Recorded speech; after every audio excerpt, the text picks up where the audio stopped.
നമുക്ക് അരവിന്ദിന്റെ മക്കളുടെ നാളത്തെ നല്ലൊരു കഥ കേട്ടാലോ? വീഡിയോ ഇഷ്ടപ്പെടുവാണെങ്കിൽ ഒന്ന് ഹൈപ്പ് ചെയ്യാൻ മറക്കരുത്. ആദ്യമായി കാണുന്നവരാണെങ്കിൽ സബ്സ്ക്രൈബ് ചെയ്യാനും മറക്കരുത് കേട്ടോ.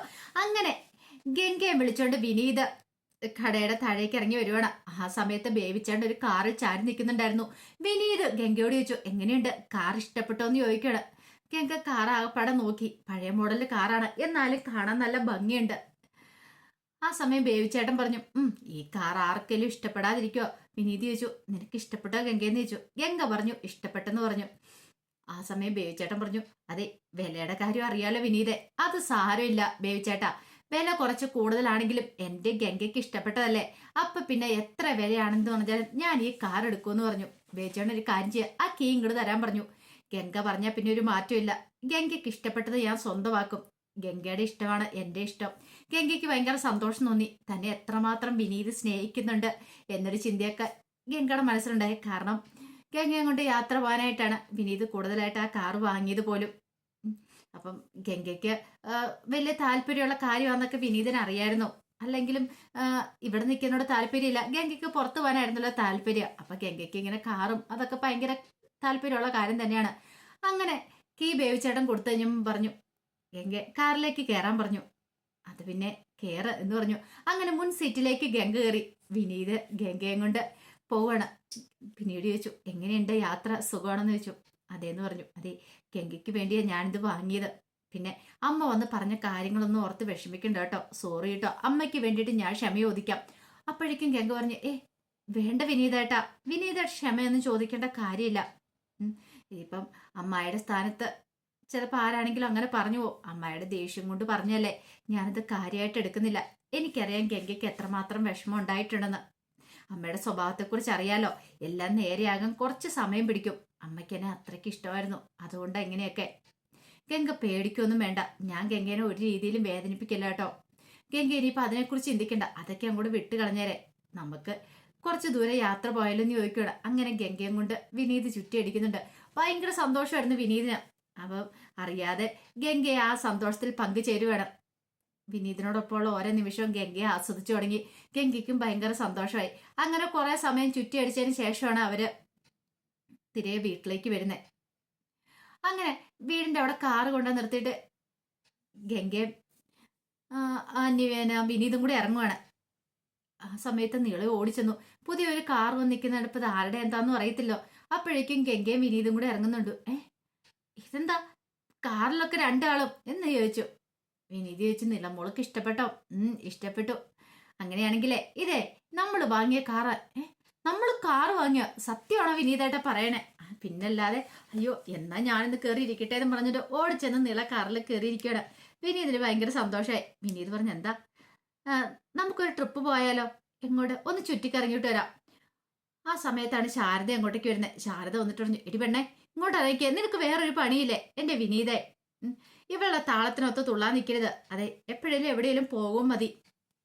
വെറുതെ എന്തിനാ പെട്രോൾ കത്തിച്ചു കളയുന്നത്? പെട്രോളിനൊക്കെ എന്താ വിലയെന്നറിയാവോ? നിനക്കൊന്നും അറിയത്തില്ല. ഓ, ഈ അമ്മയുടെ ഒരു കാര്യം. വിനീത് പറഞ്ഞു, അതെ, ഇവിടെ അടുത്ത് എവിടെയെങ്കിലും ഒന്ന് കൊണ്ടുപോയിട്ട് കൊണ്ടുവരാന്ന് പറഞ്ഞുകൊണ്ട് നിലയം കൊണ്ട് വിനീത് ഒന്ന് ചുറ്റിക്കറങ്ങിയിട്ട് വരുന്നുണ്ട്. ആ സമയം ഗംഗയുടെ അടുത്ത് രാധം വന്നിട്ട് വെച്ചു, എന്താ മോളെ, പുതിയ കാറൊക്കെ വിനീത് വാങ്ങിയോ? അതെ, നിന്നെ കല്യാണം കഴിച്ചുകൊണ്ട് അവനിതൊക്കെ വാങ്ങിയത്, അല്ലെങ്കിൽ അവൻ ഇതൊന്നും വാങ്ങത്തില്ലായിരുന്നു, നിനക്ക് വേണ്ടിയിട്ട് വാങ്ങിയതാന്ന് തോന്നേ. കണ്ടില്ലേ, അവൻ നല്ലവനാന്നുള്ള കാര്യം എനിക്ക് നേരത്തെ അറിയായിരുന്നു. ഇപ്പൊ തന്നെ കണ്ടില്ലേ, നിന്റെ ഇഷ്ടാനിഷ്ടങ്ങൾ നോക്കിയിട്ടല്ലേ നിനക്ക് രണ്ടുപേർക്ക് യാത്ര ചെയ്യാനൊക്കെ ആയിട്ട് അവൻ വാങ്ങിയത്. ആ സമയം നിള അങ്ങോട്ടേക്ക് വന്നിട്ട് പറഞ്ഞു, അതെ, ഗംഗേശിക്ക് മാത്രമല്ല എനിക്കൂടെ കണ്ടു, ഇനി ഞാനും ഇടയ്ക്കിടയ്ക്ക് ഈ കാറിൽ കയറി യാത്ര പോകുന്നൊക്കെ പറഞ്ഞു. നിളയ്ക്ക് ഭയങ്കര സന്തോഷമായി. ഈ സമയത്ത് കാവേരി നിവിനെയും കൂട്ടി നേരെ ശിവരാജനെ കാണാനായിട്ട് ചെല്ലുന്നുണ്ട്. അപ്പൊ ഈ പ്രോപ്പർട്ടിയുടെ ഓണർ ശിവരാജനാന്നുള്ള കാര്യങ്ങളൊക്കെ അറിഞ്ഞിട്ടുണ്ടായിരുന്നു. അങ്ങനെ അയാളെ കാണാനായിട്ട് ചെല്ലുവാണ്. നല്ല ടെൻഷൻ ഉണ്ടായിരുന്നു കാവേരിക്ക്. അയാൾ എന്താ ഏതാ പറയണമെന്ന് അറിയത്തില്ല. അങ്ങനെ ഒടുവില് അയാളെ കണ്ടു കഴിഞ്ഞപ്പോഴത്തേനും അയാൾ പറഞ്ഞു, എനിക്ക് പൈസ തന്നത് മൊത്തം ജയപാലനാന്ന് എന്നൊക്കെ പറയാണ്. അത് കേട്ടപ്പം ഭയങ്കര സങ്കടമായിപ്പോയി കാവേരിക്ക്. കാവേരി പറഞ്ഞു, എൻ്റെ അച്ഛനുണ്ടാക്കിയ പൈസയായിരുന്നു, ആ പൈസയാണ് ജയപാലൻ അങ്കിൾ തന്നുകൊണ്ടിരുന്നത്. ശിവരാജൻ പറഞ്ഞു, അതിനെക്കുറിച്ചൊന്നും എനിക്കറിയില്ല, ജയപാലൻ എനിക്ക് പൈസ തന്നു, അതുകൊണ്ട് ജയപാലന്റെ പേര് രജിസ്റ്റർ ചെയ്ത് കൊടുത്തെന്നൊക്കെ പറഞ്ഞു. കാവേരിക്ക് സങ്കടമായി. നീ പറഞ്ഞു വിഷമിക്കണ്ടെന്നൊക്കെ പറഞ്ഞു. പക്ഷെ ഇതൊക്കെ രഘുനാഥൻ കേൾക്കുന്നുണ്ടായിരുന്നു. ഈ കാര്യങ്ങളൊക്കെ രഘുനാഥന് മനസ്സിലായി. അരവിന്ദന്റെ മോളാണ് വന്നിരിക്കുന്നത്. അപ്പൊ ഇവരെ പറ്റിച്ചിട്ടാണ് ജയപാലൻ ആ സ്ഥലം വാങ്ങിച്ചെടുത്തെന്നുള്ള കാര്യങ്ങളൊക്കെ മനസ്സിലാവുകയും ചെയ്തു. കാവേരി മാക്സിമം പറഞ്ഞു നോക്കി ശിവരാജനോട്. ശിവരാജൻ പറഞ്ഞ് എനിക്ക് എന്ത് ചെയ്യാൻ പറ്റും, ജയപാലിന്റെ പേരിലേക്ക് പ്രോപ്പർട്ടിയൊക്കെ ആക്കിയിട്ടുണ്ട്, ഇനി എനിക്കൊന്നും ചെയ്യാൻ പറ്റില്ല എന്ന് പറഞ്ഞു. അല്ലെങ്കിലും എനിക്ക് ജയപാലനായിട്ടാണ് അടുപ്പം. ഈ പറയുന്ന മറ്റുള്ളവരുമായിട്ട് എനിക്ക് യാതൊരു ബന്ധവുമില്ല. ഇതെല്ലാം കേട്ടപ്പം വല്ലാത്തൊരു ബുദ്ധിമുട്ടായി പോയി കാവേരിക്ക്. എന്ത് ചെയ്യാൻ പറ്റും, പെട്ടുപോയല്ലോ. അങ്ങനെ അവര് തിരികെ പോരുന്ന സമയത്ത് കാവേരി പൊട്ടിക്കരയുമ്പോഴത്തേനും നിവിൻ സമാധാനിപ്പിച്ചു. സാരമില്ല, പോട്ടെ, ഇതൊന്നും ഓർത്ത് നീ വിഷമിക്കണ്ട, എന്തിനാ സങ്കടപ്പെടുന്നേ. എന്നാലും നിവിനെ എന്റെ അച്ഛൻ കഷ്ടപ്പെട്ട് ബുദ്ധിമുട്ട് ഉണ്ടാക്കിയ പ്രോപ്പർട്ടി അല്ലേ, അച്ഛൻ ചോര നീരാക്കി ഉണ്ടാക്കിയ പൈസയാ. അച്ഛൻ ഡയറി കൃത്യമായിട്ട് എഴുതി വെച്ചിട്ടുണ്ട്. അച്ഛൻ പൈസ കൊടുത്തതിന്റെ ഡീറ്റെയിൽസും കാര്യങ്ങളൊക്കെ. നിവിന്റെ അങ്കിളാണ് അതെല്ലാം തട്ടിയെടുത്ത്. എനിക്കറിയാം കാവേരി, പക്ഷെ എനിക്ക് എന്ത് ചെയ്യാൻ പറ്റും, എനിക്ക് ചെയ്യുന്നതിനൊരു പരിധിയില്ലേ. എനിക്ക് മനസ്സിലാവുന്നുണ്ട് കാവേരിയുടെ ബുദ്ധിമുട്ട് എന്താന്ന്. പക്ഷെ ഇവിടെ ഞാൻ എന്ത് ചെയ്യണമെന്ന് പോലും എനിക്കറിയത്തില്ല, നിസ്സഹായനാണ്. അപ്പോഴേക്കും കാവേരി അവിടെ നിന്ന് കരയാണ്. കാവേരിയെ എങ്ങനെ ആശ്വസിപ്പിക്കണമെന്ന് നിവിനും അറിയണ്ടായിരുന്നില്ല. അപ്പോഴാണ് രാജേശ്വരിയുടെ ഫോൺ വരുന്നത്. നിവിനോട് നീ ഇത് എവിടായിരുന്നു, എന്താമേ എത്ര സമയം നിന്നെ ഞാൻ വിളിക്കുന്നത്. അത് പിന്നെ അമ്മ ഞാനൊരു അർജന്റ് കാര്യമായിട്ട്. എടാ നീ മറന്നുപോയോ, ഇന്നാണ് ആ ഭൂമി പൂജ.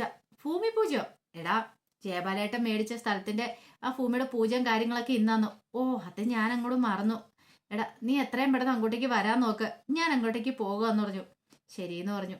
അങ്ങനെ കാവേരിയോട് പറഞ്ഞു, അതെ ആ ജയപാലനങ്ങൾ വാങ്ങിയ ആ പ്രോപ്പർട്ടി ഉണ്ടല്ലോ, നിന്റെ അച്ഛൻ വാങ്ങിയെന്ന് പറഞ്ഞ ആ പ്രോപ്പർട്ടിയുടെ ഭൂമി പൂജയും കാര്യങ്ങളൊക്കെ ഇന്നാന്ന്. ഇന്നോ? അതെ, എന്നോട് അങ്ങോട്ട് ചെല്ലണമെന്നും പറഞ്ഞ് അമ്മ വിളിച്ചാ. അത് കേട്ടപ്പോൾ കാവേരി പറഞ്ഞു, അങ്ങനെയാണെങ്കിൽ ഉറപ്പായിട്ടും ഞാൻ അങ്ങോട്ടേക്ക് വരും. ഞാൻ മാത്രമല്ല എൻ്റെ വീട്ടിലുള്ളവരെയും വിളിച്ചോണ്ടാ വരുന്നേ. ഒരു കാരണവശാലും ഈ പൂജയും കാര്യങ്ങളൊന്നും നടക്കാൻ പാടില്ല. എൻ്റെ അച്ഛൻ കഷ്ടപ്പെട്ട് അധ്വാനിച്ചുണ്ടാക്കിയ പൈസ ഇത് ഞാൻ മുടക്കൂന്ന് പറഞ്ഞു. നീയും പറഞ്ഞു, അങ്കിളുടെ സ്വഭാവം അറിയാലോ, അങ്കിള് മഹാവൃത്തികെട്ടവനാ, എന്തും ചെയ്യാൻ മടിക്കില്ല. എനിക്കതൊക്കെ അറിയാം നിവിനെ, പക്ഷെ ഇതങ്ങനെ വെറുതെ വിടാൻ ഞാൻ ഉദ്ദേശിച്ചിട്ടില്ല എന്ന് പറഞ്ഞു.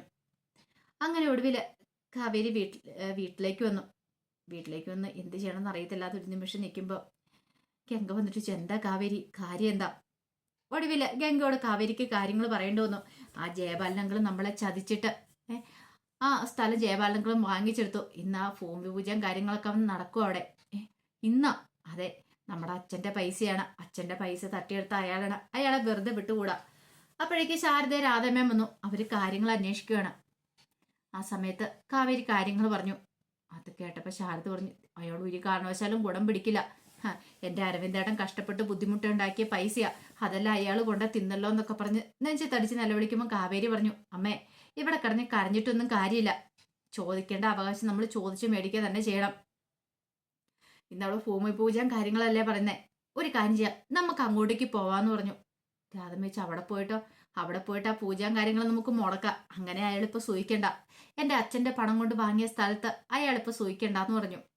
രാധം പറഞ്ഞു, പ്രശ്നമാവത്തില്ലേ മോളെ, പ്രശ്നമാവട്ടെ, അതിനെന്താ, ഞാൻ രണ്ടും കൽപ്പിച്ച. എൻ്റെ അച്ഛൻ്റെ അധ്വാനത്തിന്റെ ഫലം മറ്റൊരാൾ അനുഭവിക്കുന്ന എനിക്ക് ഇഷ്ടമില്ല. നിങ്ങൾ വരുന്നുണ്ടോ? ഇല്ല, ഞാൻ തന്നെ പോന്ന് പറഞ്ഞു. ഒടുവിൽ ഗംഗയും യമുനയും കാവേരിയും അങ്ങനെ അവരെല്ലാവരും കൂടെ നേരെ ആ പ്രോപ്പർട്ടിയുടെ അടുത്തേക്ക് ചെല്ലുവാണ്. ഈ സമയത്ത് ജയപാലനും പ്രവീണയൊക്കെ ഉണ്ടായിരുന്നു. രാജേശ്വരി അങ്ങോട്ട് വന്നിട്ടുണ്ടായിരുന്നു. അപ്പൊ ഭൂമി പൂജ, പുതിയ ഭൂമി വാങ്ങിച്ചല്ലേ, അപ്പൊ എൻ്റെ പൂജയും കാര്യങ്ങളൊക്കെ ഒരു തിരുമേനിയെ വിളിച്ച് നടത്തിക്കൊണ്ടിരിക്കുക. ഭയങ്കര സന്തോഷത്തിലായിരുന്നു ജയപാലന്. ജയപാലൻ രാജേശ്വരി പറഞ്ഞു, രാജേശ്വരി അധികം വൈകാതെ രാഗിണിയുടെ നിവിന്റെ വിവാഹം നടക്കും. അങ്ങനെ വിവാഹം നടന്നു കഴിയുമ്പോൾ ഈ പ്രോപ്പർട്ടി അവനുള്ളതാ. അവൻ എന്ത് വേളം ചെയ്യാം, ബിസിനസ് ചെയ്യുവോ പ്ലാന്റേഷൻ ചെയ്യുവോ എന്ത് വേളം ചെയ്യാന്ന് പറഞ്ഞു. രാജേശ്വരി പറഞ്ഞു, അതൊക്കെ അവന്റെ ഇഷ്ടം, ഞാനായിട്ടൊന്നും പറയത്തില്ല ജയപാലേട്ടാന്ന് പറഞ്ഞു. അവന് വേണ്ടിയിട്ട് കണ്ടും കരുതി ഞാൻ ഓരോ കാര്യങ്ങൾ ഇങ്ങനെ വാങ്ങിച്ച് സുരുക്കൂട്ടി വെക്കുക. എൻ്റെ മോൾ എന്തായാലും അടുത്ത മാസം വരൂല, അതിനുശേഷമാണ് അവരുടെ വിവാഹം നടത്താനായിട്ട്. ഇതേ സമയത്താണ് കാവേരി, ശാരദ, രാധമ്മയൊക്കെ അങ്ങോട്ടേക്ക് വരുന്നത്. അവർ ആ സമയത്ത് അങ്ങോട്ടേക്ക് വരുമെന്ന് ഒരിക്കലും സ്വപ്നത്തിൽ പോലും പ്രതീക്ഷിച്ച കാര്യമായിരുന്നില്ല. ജയപാലൻ ശരിക്കും ഒന്ന് പതറിപ്പോയി. എന്ത് ചെയ്യണമെന്നറിയില്ല, കാരണം അയാളുടെ പൈസയും കൊണ്ട് വാങ്ങിയതാണ് ഇതൊക്കെ. പക്ഷേ എങ്കിൽ അതിപ്പോൾ സമ്മതിച്ചു കൊടുക്കാൻ പറ്റില്ല. സമ്മതിച്ചു കൊടുത്തിട്ടുണ്ടെങ്കിൽ പ്രോപ്പർട്ടി വിട്ടു കൊടുക്കേണ്ടതായിട്ട് വരുമല്ലോ. എന്ത് ചെയ്യണമെന്നറിയില്ല, അതിന് ഞെട്ടലോടെ നിൽക്കുകയാണ്. അപ്പം അതിൻ്റെ കഥകളൊക്കെയാണ് നമ്മൾ കാണാൻ പോകുന്നത്. ആ വിശേഷങ്ങൾക്കായി നമുക്ക് എല്ലാവർക്കും കാത്തിരിക്കാട്ടോ. ഒരിക്കൽ കൂടി എല്ലാവർക്കും ശുഭദിനം നേർന്നോടെ നിർത്തുന്നു. നന്ദി.